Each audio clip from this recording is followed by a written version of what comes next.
Bem-vinda à série Convite para Ler os Clássicos.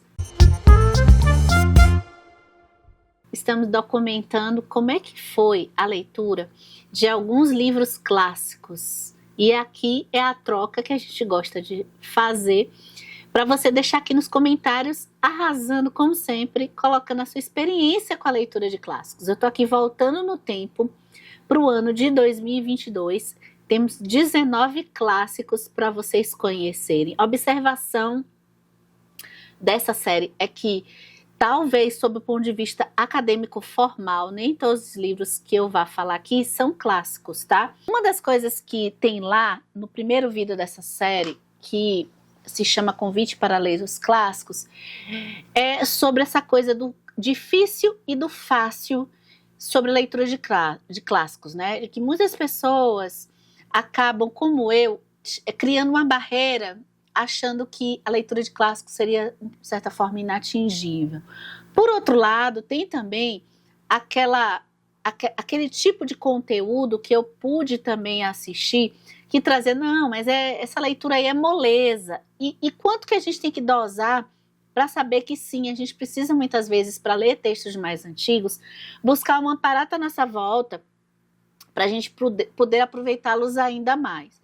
Esse é um dos textos que eu acho muito acessíveis, independente para quem já tem hábito de ler textos antigos, para quem tem hábito ou não de ler os clássicos. É uma boa porta de entrada, inclusive, que é A Revolução dos Bichos, do George Orwell. Nessa série documental eu falo como que as distopias, de certa forma, são excelentes para a gente refletir. Essas distopias, aqui eu estou falando também de um livro do século XX, né? Mas as distopias, aqui nesse caso a gente poderia dizer que é uma fábula, são tão mais fáceis da gente alcançar uma leitura sem tanto repertório em volta, e é um livro que sempre é daqueles que eu diria que são básicos, porque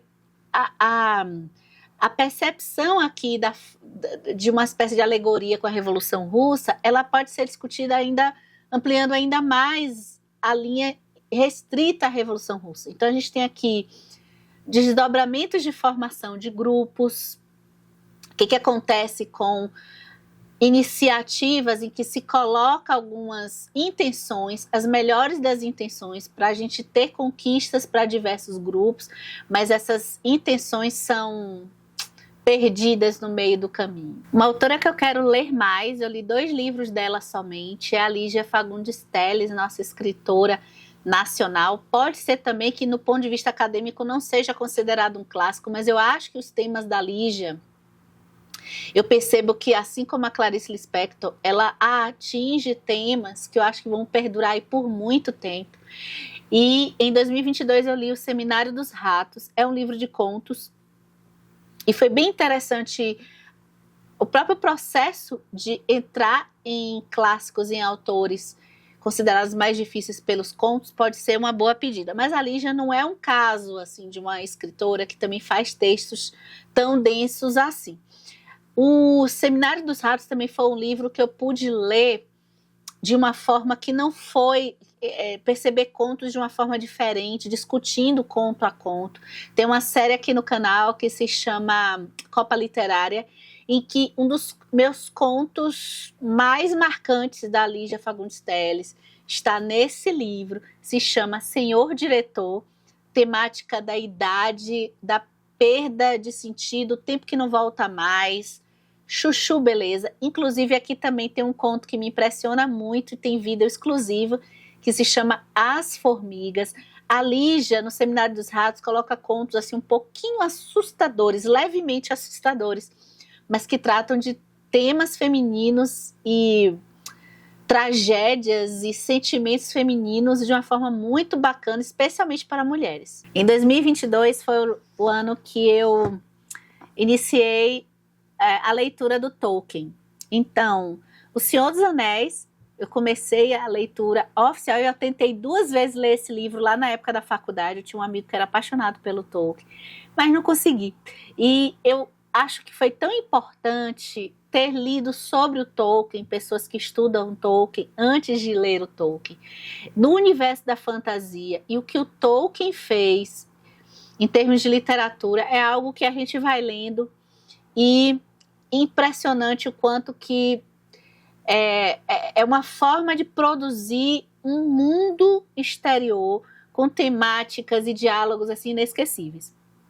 A Sociedade do Anel é o primeiro livro do Senhor dos Anéis, e que na verdade é uma história só, mas se transformou no meu livro preferido. Eu pensei até que os outros eu ia gostar mais, mas a Sociedade é fabulosa, tem diálogos que eu não me esqueço até hoje. Agora, o meu livro preferido da vida, assim, do Tolkien, que eu já reli uma vez, e é aquele tipo de livro que eu sei que eu vou voltar o tempo todo, é esse aqui, que se chama Árvore e Folha. Essa edição tem a palestra que o Tolkien fez numa faculdade que eu acho que é de St. Andrews, lá no Reino Unido. E ela fala, eu acho que amantes da literatura tem tudo para usufruir demais e levar para a sua própria vida. Quem percebe na rotina, na forma de leitura, o quanto que a leitura ela acaba transformando o nosso modo cognitivo, transporte para outros mundos, para outras realidades. O Tolkien fala da fantasia, de como ele entende a fantasia, mas dá para a gente expandir para outras áreas da leitura também. A famosa frase que eu jamais esqueço, que a gente não pode confundir o escape do prisioneiro com a fuga do desertor, veio daqui. Nos vídeos anteriores dessa série documental, um dos encantamentos com as histórias clássicas, e para quem esteja começando, é a literatura inglesa do século XIX. Ela é bonita, ela tem uma estética sofisticada, ao mesmo tempo eu acho ela com uma acessibilidade. Talvez você, geração X, que acompanhou aí os filmes da Sessão da Tarde, acho que muito das construções de personagens órfãos, criança, vem deste homem chamado Charles Dickens. E o Grandes Esperanças foi o terceiro Dickens que eu li.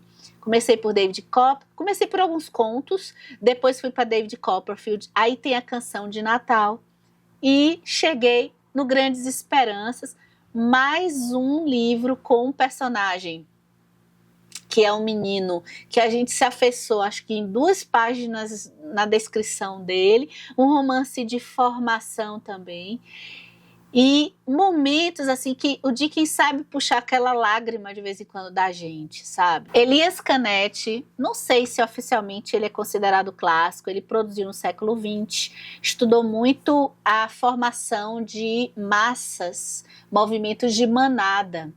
E a sua biografia, eu tinha visto alguns intelectuais públicos falarem quanto que ele narra em termos de memórias a sua infância e as elucubrações que ele faz, as reflexões que ele faz por tudo que aconteceu com ele.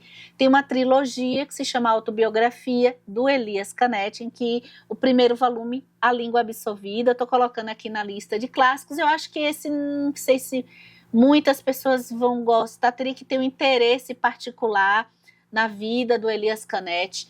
É uma família de judeus, então o melhor desse livro, de acompanhar um livro de memórias, primeiro o texto, e também como que ele percebe, para nós que gostamos de ler e gostamos de pensar a linguagem, como que a linguagem amplia modelos de pensamento. Ele vai pensar nisso porque a sua família era uma família poliglota e ele já tem uma ambientação se mudando, ou seja, percebendo diferentes culturas, com uma família que tem também formas de ver o mundo a partir da linguagem que o encanta. Existem muitos livros clássicos que não são de humor necessariamente, não são engraçados, mas tem passagens engraçadas. O Charles Dickens, que eu falei aqui, faz isso. Agora, eu tive a estreia com um autor que eu fui atrás e consegui uma história bem divertida, com humor e com uma espécie de reflexão. Eu estou falando de Italo Calvino, escritor italiano. Eu quero ler mais coisas dele e eu li em 2022 O Visconde Partido ao Meio. É uma espécie de fábula também, não tem animais, só que é uma história mirabolante e curtinha. Se você quiser conhecer o autor, recomendo, e gosta de histórias de humor que carregam uma espécie de simbólico aí, porque ele é partido ao meio, esse Visconde, e ele fica, uma parte dele é má, unicamente má, e outra parte unicamente boa. E o que o Calvino satiriza é essa coisa que ele está sambando na cara desse pensamento binário de bom e mal. Continuando na literatura russa, nesse começo, entrando no mundo dos clássicos, aqui eu posso considerar que eu já estava aí nesse meio, né? Já estava desde 2017 entrando nessas histórias, continuando ali pensando em Tolstói e Dostoiévski, que são os dois que sempre dão certo. Eu li um que eu gostei muito, que é o Sonata a Kreutzer, do Tolstói. Aqui a gente tem um Tolstói mais maduro. Eu não entrei na obra do Tolstói em ordem cronológica, mas eu achei interessante entender um pouco o pensamento dele ao longo do tempo, embora eu também não tenha lido a biografia dele. É um livro que eu até tenho aqui e tenho vontade de ler. O que acontece aqui? Esse é um livro incrível sobre o tema do ciúme. E ele, eu acho que melhora ainda mais se você for ler também o Felicidade Conjugal, que vai aparecer mais adiante nos próximos vídeos dessa série. O bacana de entrar nos clássicos ou ler clássicos pelos russos é que são curtinhos. As edições da Editora 34 oferecem textos que ajudam a gente a expandir mais a nossa interpretação, a nossa reflexão sobre a leitura. E entrar ali por Turgenev, Chekhov, Tolstói, Dostoiévski é bem difícil dar errado. E até para depois a gente pegar os calhamaços desses autores também, né? Eu não sei se oficialmente eu posso dizer que essa autora é clássica, mas eu considero que os livros dela vão ficar aí por muito tempo, porque a Toni Morrison produziu ali no final do século XX e eu tinha lido Amada e depois eu fui procurar outras coisas dela para ler e eu peguei o Deus Ajude Essa Criança. O título fica aqui do ladinho. Deus Ajude Essa Criança é uma história que me surpreendeu porque as temáticas ligadas ao racismo, à opressão que os negros sofreram nos Estados Unidos, geralmente acabam nos remetendo a histórias trágicas de dor e sofrimento. A gente tem aqui a Bride, que ela é com a pele muito, muito, muito escura. Mas a Toni Morrison faz uma subversão de destino dela. E os dramas dela, que claro vão permear o racismo, fogem do estereótipo do mais comum que a gente lê com essas histórias, né? Então a gente tem a questão também de gerações, a relação da Bride com sua mãe, por sua vez com sua avó. Então é um livro que eu não li nada parecido em termos de enredo. O que mostra assim, uma versalidade da autora, né? E o texto da Toni Morrison é um texto também bonito, sob o ponto de vista estético. Olha, quando a gente entra na obra do Tolkien, dependendo de como a gente goste de ler, a gente acaba pegando textos de apoio, artigos. Tem um acervo muito interessante de pessoas que estudam Tolkien e a gente vê o quão profundo, de certa forma, ele cria uma espécie de cosmogonia própria de world building, que é o chamado construção de mundo fictício. E tem todo um pensamento cristão ali em volta, e tem os autores relacionados a ele. A gente acaba sendo levada a C.S. Lewis. Então eu acabei nesse clima de ler Tolkien, lendo também, conhecendo pela primeira vez o C.S. Lewis. Eu tinha lido as Crônicas de Nárnia lá atrás, mas eu li só o primeiro volume. Tem toda a coisa da alegoria ali, mas eu não segui adiante. E aí eu peguei o Lewis na não ficção e eu li Como Cultivar uma Vida de Leitura. Uma gracinha, estou dizendo aqui que é um clássico, porque são autores que eu acho que vão permanecer, que nem o Tolkien, em que eles têm palavras que promovem muito um espírito humano nosso, uma imunidade de algo bem universal, de proposta de vida, né? Sem ser piegas, no meu ponto de vista. E aí eu li o Como Cultivar uma Vida de Leitura, para quem gosta de ler e gosta dessas temáticas ligadas à leitura, vale a pena. E Os Quatro Amores, que é também uma gracinha. Depois, mais adiante, eu fui pegar Cartas do Diabo ao Seu Aprendiz, que é um dos mais famosos do Lewis, e eu já não gostei assim tanto. É uma ironia interessante, mas eu já achei meio didático demais. Mas Os Quatro Amores acaba que a gente passa com algumas reflexões que a gente leva para a vida, né? para ele são a afeição, a amizade, o eros e a caridade. Lembrando que o C.S. Lewis ele vai mostrar essas temáticas do ponto de vista cristão. Pelos olhos de Maisie, foi a primeira vez que eu conheci esse escritor, que é o Henry James. E essa história, ela não é uma história muito divulgada, mas ela é incrível. Eu não consigo me esquecer desse livro, porque a gente tem aqui a temática do divórcio, sendo que é uma narrativa em terceira pessoa, mas os pais, a gente está aí uma espécie de crítica da modernidade, em que esses pais utilizam a menina, que é a Maisie, para atingir um ao outro. Então esse divórcio não está acontecendo de uma forma amigável. E esses pais, inclusive, eles estão querendo desfrutar os prazeres e eles querem viver a própria vida e negligenciam muito o afeto para a Maisie. E ela fica nisso, nesse jogo para lá e para cá. Agora, o melhor ligado a essa coisa de ler clássicos é que muitos desses textos mais antigos acabam nos ensinando a ler o livro e perceber o não dito, as entrelinhas. Esse é um livro que eu aprendi muito. É aquela leitura que não pode ser feita rápida, porque a gente tem coisas que a gente, a depender do nosso repertório ali, a depender da nossa malícia, em alguns momentos a gente vai entender que coisas aconteceram sem o texto do Henry James literalmente dizer que aconteceram.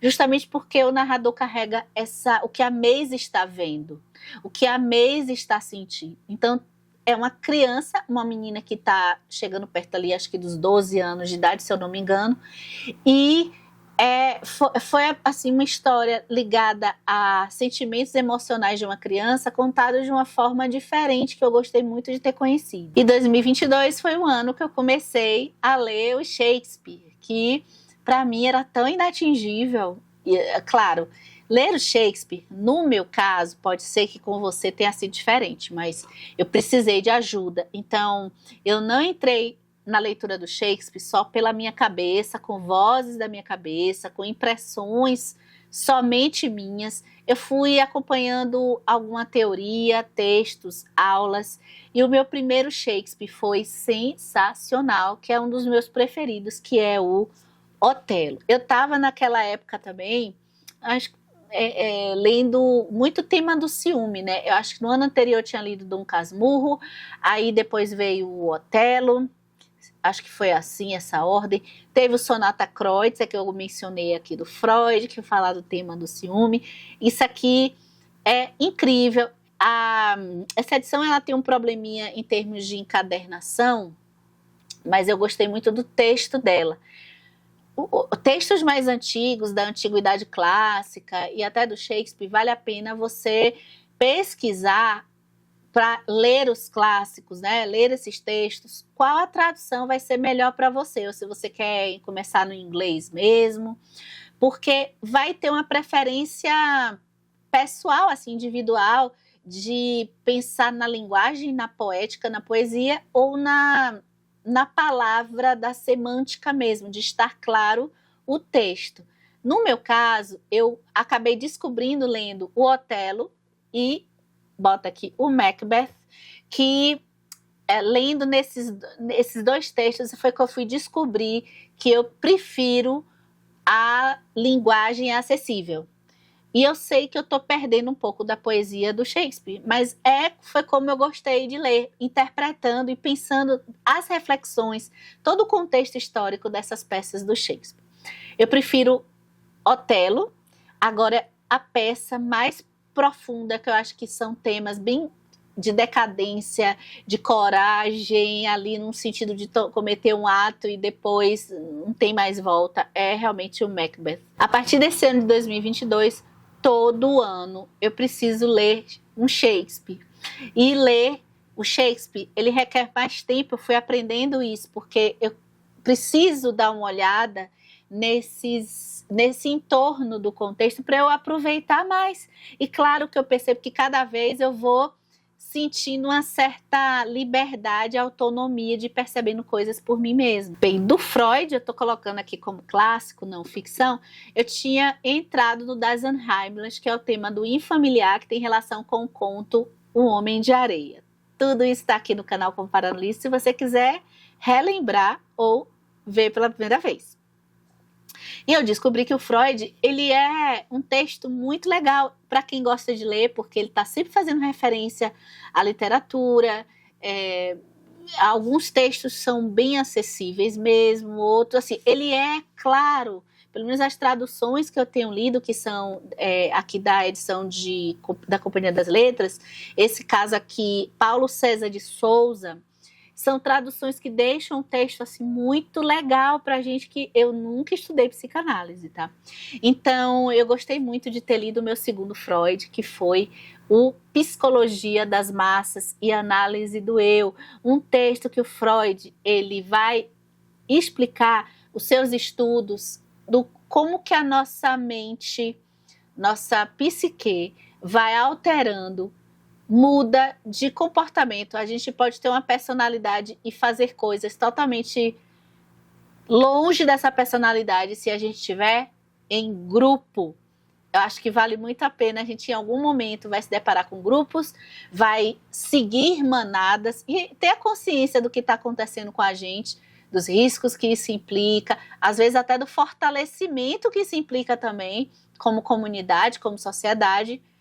É muito importante. Esse ano de 2022 eu estava bem nas memórias, e aí eu fui para Simone de Beauvoir com Memórias de uma Moça Bem Comportada. Então, ler uma filósofa, que é a Simone de Beauvoir, contando suas memórias de uma época, uns anos ali, que ela estava sendo criada para ser uma mocinha, né? Então ela o tempo todo está percebendo comportamentos e ensinamentos da sua família de um jeito crítico, com o olhar de uma mulher madura e de uma filósofa. Então, nos mínimos detalhes, desde o sentar à mesa, a ida à escola, muitas vezes os medos que ela tinha.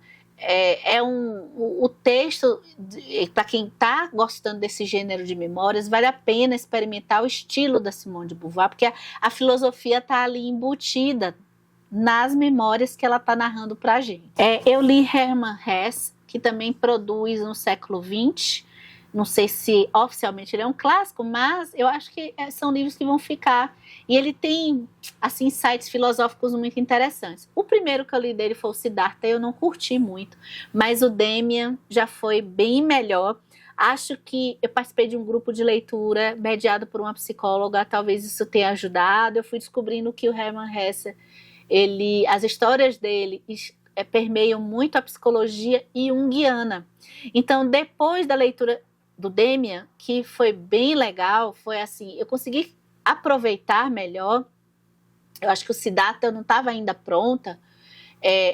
Os outros do Hermann Hesse também o contato já foi melhor. Não é um autor que eu tive um encantamento que muitos leitores de clássicos, né, de livros têm, mas eu confesso que a formação do Demian, os diversos temas, a gente percebe a religião misturada aqui na psicologia, e para quem gosta dessas temáticas, pode ser uma boa pedida.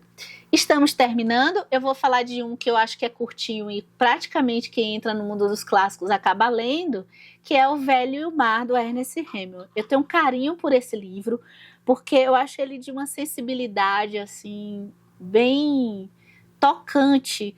Primeiro que ele já coloca um personagem idoso, e no meu caso, eu tenho uma espécie de sensação muito diferente quando eu leio trajetórias que se passam no mar, que tem travessias marítimas. A minha cabeça, assim, eu vou no simbólico, com a analogia, com a própria vida. A gente tem aqui a temática do corpo, que já não é o mesmo, né, para uma profissão, um desejo de se querer pegar um peixe. Agora, como eu tinha lido O Mar Morto, do Jorge Amado, não teve como não comparar E claro, com todo o carinho que eu tenho com o Velho Mar, o estilo Jorge Amado, para a gente sentir mesmo todas as simbologias e o ritmo das palavras, talvez por conta da tradução, porque eu estou lendo um livro traduzido, o Jorge Amado escreve na minha língua. Mas teve essa, digamos assim, e não teve como eu não comparar, então por isso que não foi um livro assim inesquecível. Mas é uma história muito bonita e importante, sempre vai trazer uma boa conversa se você está lendo em conjunto. E eu vou terminar com o meu Dostoiévski do ano, que todo ano eu leio um. Eu descobri que ano passado eu não li nenhum Dostoiévski, eu fiquei arrasada. Como foi que eu fui deixar uma coisa dessa acontecer? Mas aí nos próximos vídeos dessa série a gente conversa. Que eu conheci o Gente Pobre. Esse é um dos meus livros preferidos da vida quando eu penso na temática da pobreza. Que forma de se retratar a pobreza. Mais adiante, até quando eu li o Nietotka Niedzvanova, que tem vídeo aqui no canal, eu pude... Parece que o Dostoiévski tem um pouco isso. A gente vai... Uma leitura anterior cresce quando a gente lê uma próxima leitura, porque as personagens têm uma espécie de diálogo, né? No Gente Pobre, o Dostoiévski faz uma história toda epistolar, então ela é contada por cartas. E o homem tem uma habilidade incrível de montar, porque eu acredito que seja muito difícil, porque na verdade são diálogos, é como se eu montasse um livro todo em diálogos, né?